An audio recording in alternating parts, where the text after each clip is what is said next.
Sunrise Hyderabad ने IPL 2024 के लिए अपनी कमर कस ली है।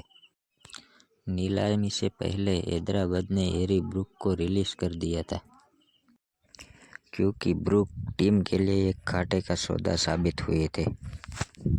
ऐसे में टीम ने पैट कमिंस पर भरोसा जताया है और उसे काफ़ी बड़ी रकम देकर टीम में शामिल किया है।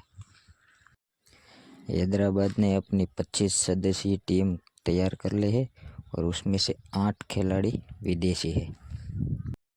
इनमें से कई स्टार खिलाड़ियों को भारी रकम देकर हैदराबाद ने अपनी टीम में शामिल किया है, जिनमें से एक ऑस्ट्रेलिया के Abhishek Sharma, Marco Jansen, Rahul Tripathi, Washington Sundar, Mayank Markande, Bhupendra Singh Yadav, Umran Malik, Nitish Kumar Reddy, Farooqi, Shahbaz Ahmed, David Head, Wanindu Hasaranga, Pat Cummins, Jaydev Unadkat, Akash Singh और जयावेद सुब्रमण्यम।